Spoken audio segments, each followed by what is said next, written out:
Good evening, everyone. Welcome to Doak Cooks. We're doing a two for today. I wasn't anticipating doing a video for lunch, but I did, and now here we are at dinner. I should be giving myself away entirely since I've got a whole lot of tomato products here. But what I also have is, if you've been around for some earlier videos, this one is well before that video I did in early January, but this is some taco meat back from late 2023 that actually looks like my wife's handwriting. So I mentioned in that video that frozen taco meat, leftover taco meat in a pasta sauce is incredible. We got lucky with that. We found out about that a couple years ago, so that was incredible. So what we're gonna do is I'm going to warm up the taco meat to start with, and then I'm gonna start adding my respective sauces, which is, again, just good old organic tomato sauce, which I buy in bulk at Costco. Some organic diced tomatoes, again, which I buy in bulk at Costco. And then my favorite jarred pasta sauce, which is Cascone's, good old original. So let's pause for a second, because this is gonna be the foundation for how we're gonna make our sauce.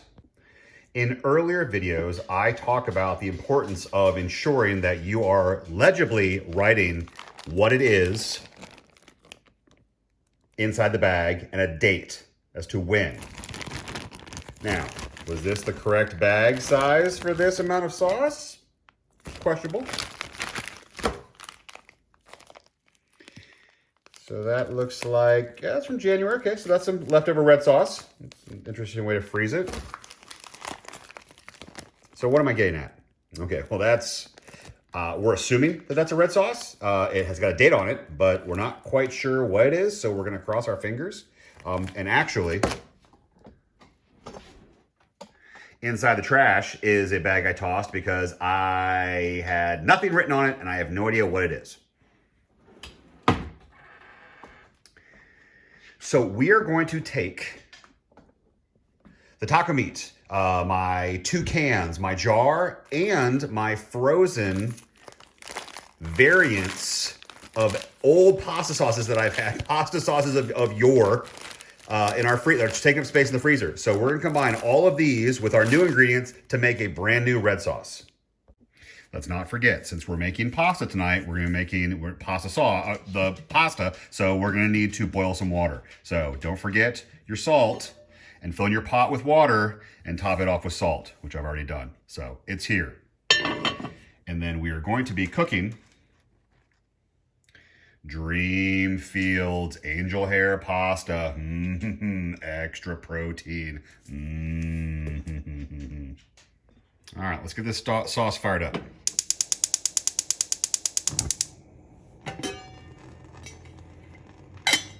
As I mentioned, we're going to start with our frozen taco meat.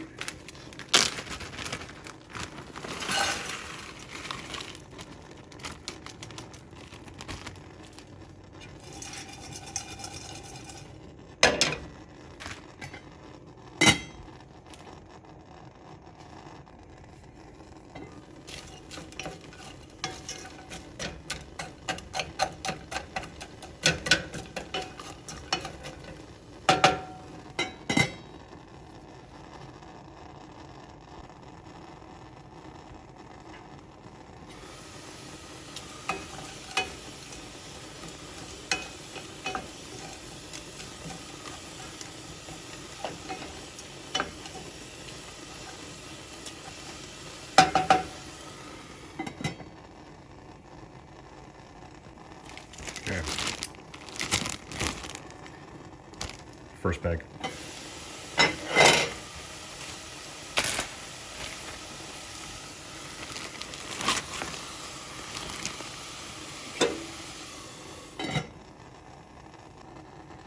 Second bag.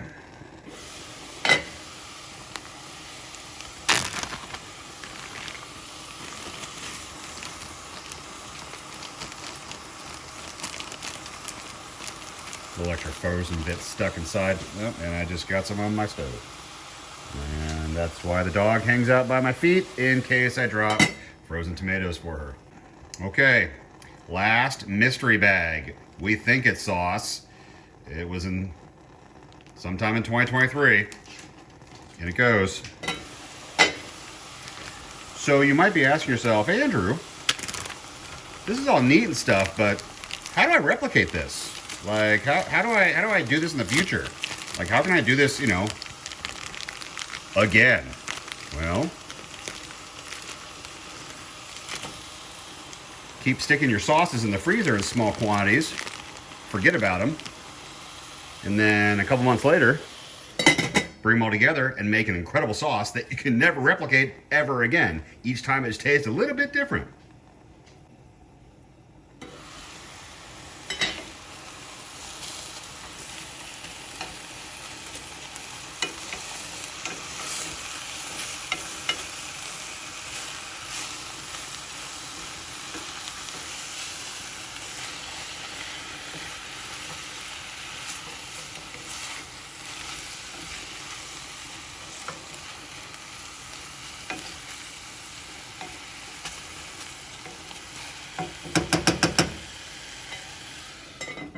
We're getting there. Okay, so I just turned the heat down because it had been a little high. So I turned the heat down a little bit so that we could get those densely frozen sauces to start to do their thing, to really start to melt. We're getting there, but they're still big globules of frozen, so we're trying to get them to break down and become nice and creamy. Something else that we learned, my wife and I learned, I think I mentioned in early videos that we've been fortunate enough to take cooking classes over the years, and on one of our cooking classes, it was an Italian themed night, and we tried a number of different recipes, but one shock and surprise that hadn't ever occurred to me was I have always added red wine to my red sauces when it comes to pasta. I've never used white wine. And the chef that was educating us, teaching us in this class, talked about all the reasons why white wine brings a different flavor profile to your sauces, and it's a neat thing to try. But the biggest takeaway was make sure you are using a wine that you actually like to drink. So for those that know what this is a obnoxiously cheap wine from Aldi. It's lovely. It's basic. There's really nothing wild or crazy about it. It's light and refreshing, but it also tastes delicious inside of red sauces. So I will be adding some wine to this in about another 3 or 4 minutes once the frozen pieces tend to shrink down. How are we doing? Yep, looking good. Our liquid's starting to really come together. So almost there. 3 or 4 more minutes. Well, look at this. It's like we're making a sauce or something. Oh my goodness. I mean, moments ago, this was, stacked, solid, frozen gelatinous. Now, it's looking pretty saucy. It sure is. All right, so now would be the time that we would add a little bit of white wine.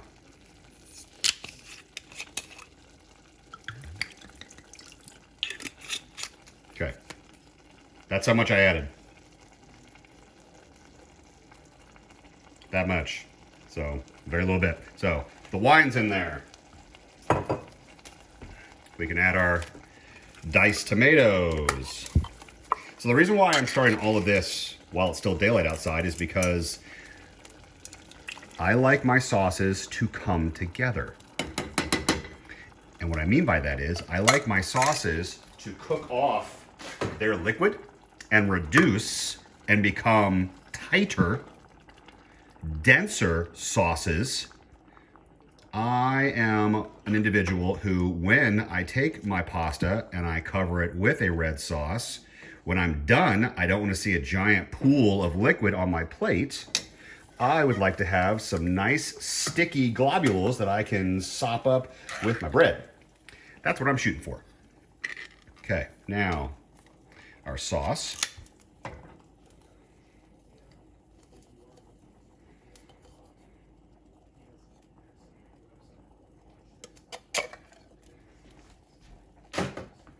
Okay. And that's the last bit that we're going to do. So this is now foundationally all of my outside elements that I want. I have my tomato sauce. I have my diced pieces of tomato. I have my meat. I have 3 different frozen sauces that have had, most likely, some kind of meat element in them.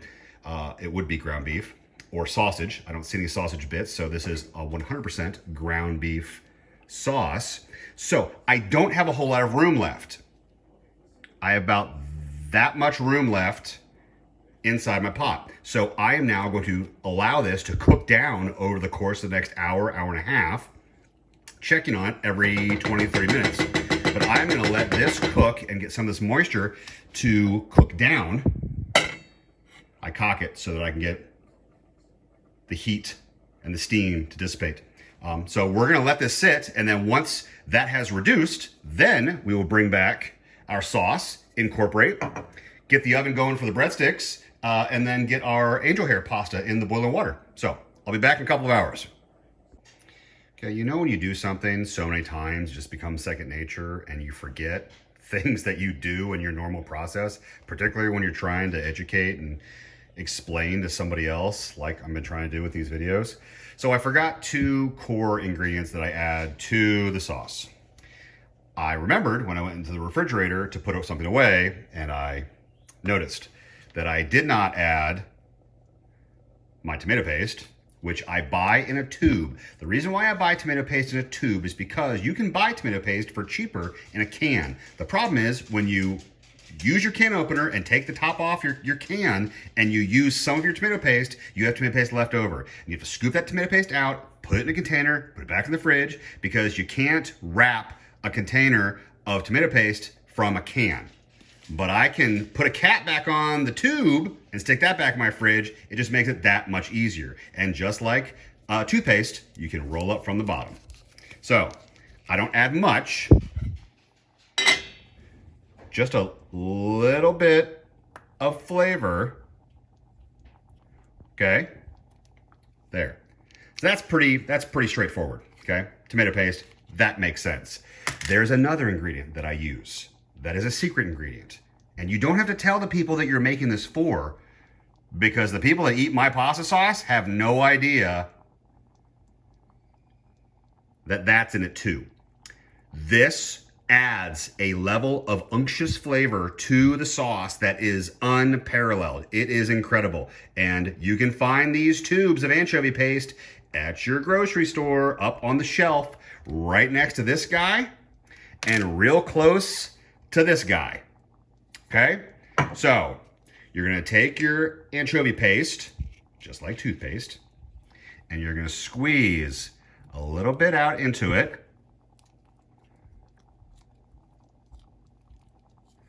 And then you're gonna mix it up with your slide spoon. And then you're gonna stick it back in your fridge. And then if you want, you can get real OCD and fix the back of it and squeeze it forward just like you would a toothpaste tube. But, okay, so anchovy paste, secret weapon, blows the minds. It's absolutely delicious. So, I forgot. There you go.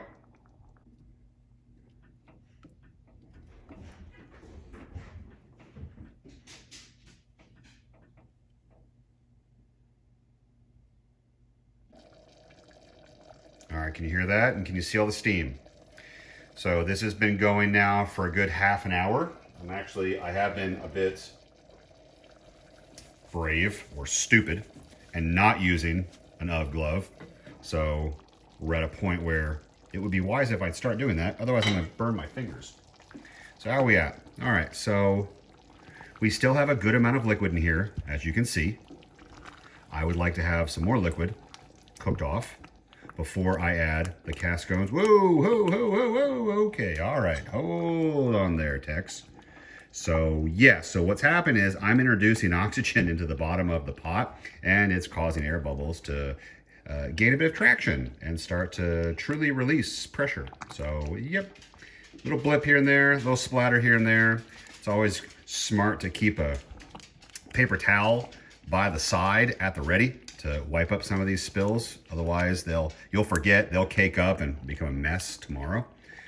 All right, so let's come back to this in about 20 minutes or so. At that stage, we'll will add the cascones. So I'm just whipping. And now I'm just throwing sauce left and right.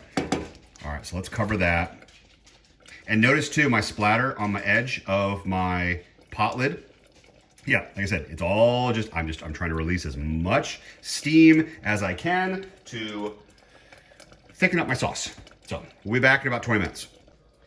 So what happens if you check the freezer and you don't have garlic bread, or garlic bread sticks to be more specific?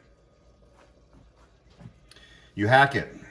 Good old school toast with spreadable butter and some garlic powder.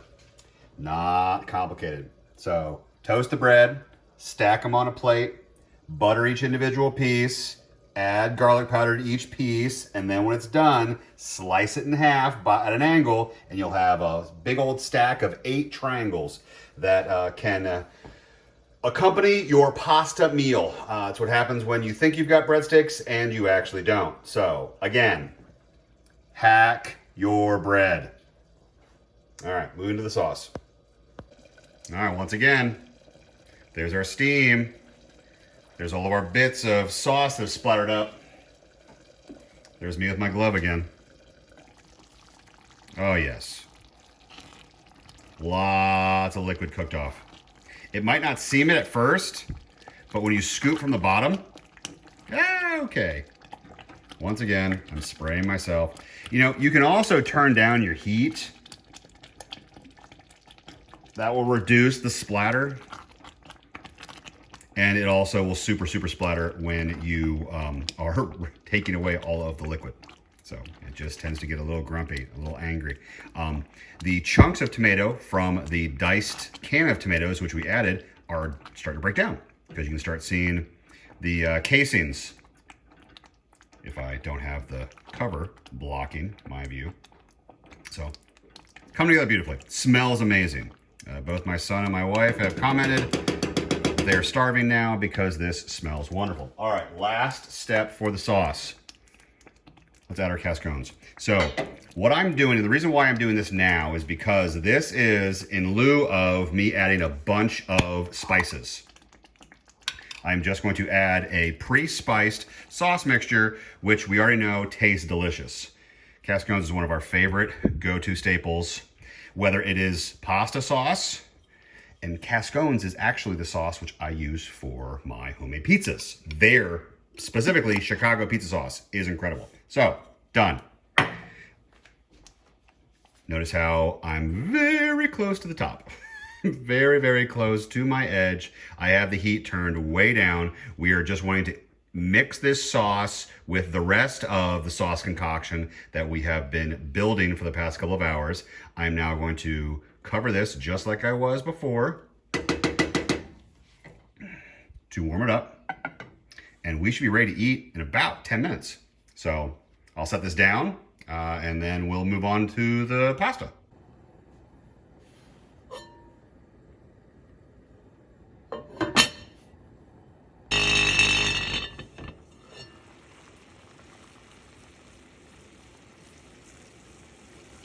Okay. Angel hair pasta does not take long to cook at all. Most people actually overcook angel hair pasta, so let's not do that. Real simple to look on the box as to how long. This particular angel hair pasta, 5 minutes. So 5 minutes, pretty simple. So water's boiling.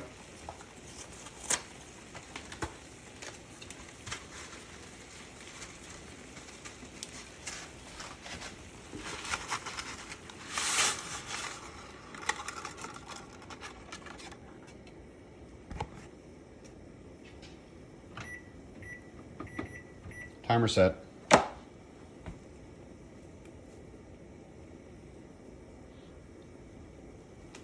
Okay, let's grab our spoon.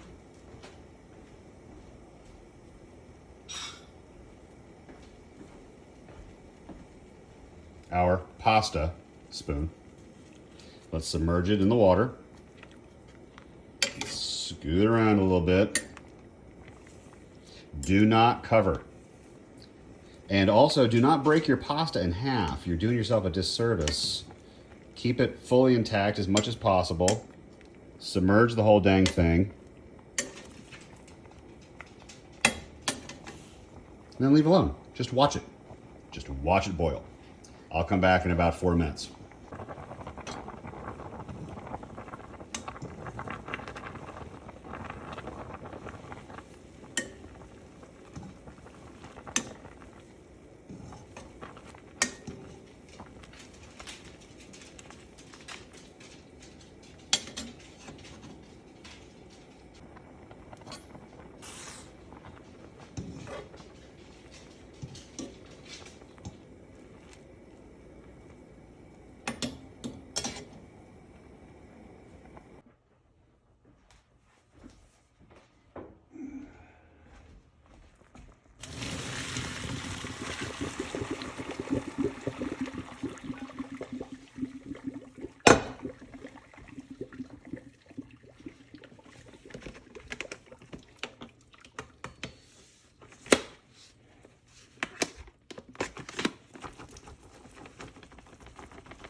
Now, there is a person in this household that likes their noodles in a very particular way. So unlike everybody else, I have to take a glass ramekin and a scoop of pasta and keep it separate. And I need to add a little bit of butter, not oil. Because what I will do in a second is I will add some olive oil to this pot so the noodles don't stick. But in this case, we're going to take this small ramekin and my butter.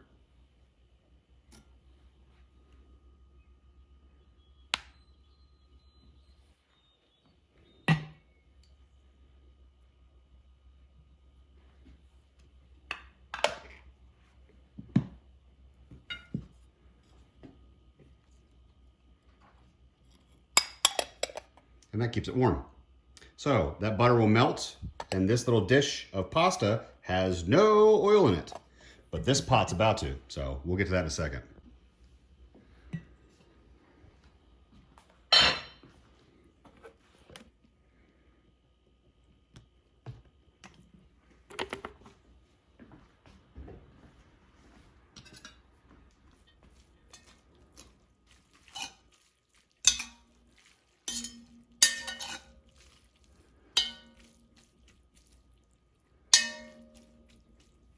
And now the pasta won't clump up so bad. Let's go grab our sauce. Sauce looks great. Sauce looks amazing. Smells wonderful too. All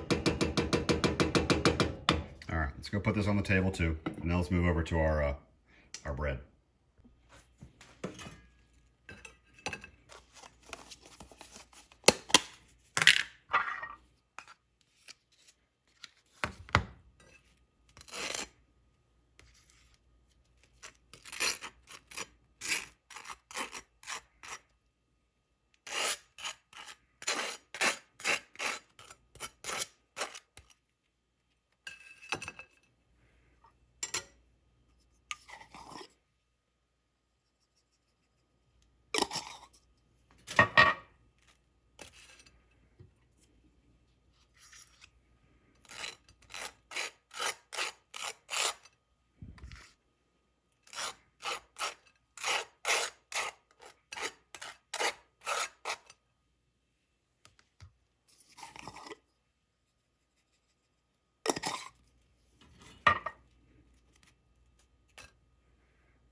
And then what I do is I take the top piece and slide it to the bottom.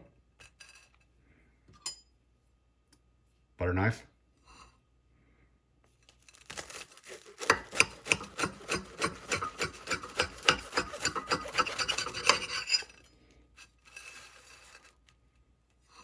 Toast.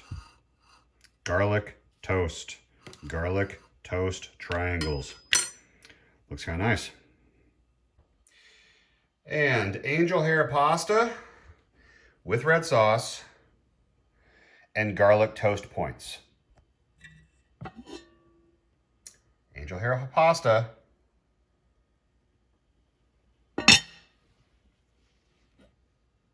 and a red sauce with toast points.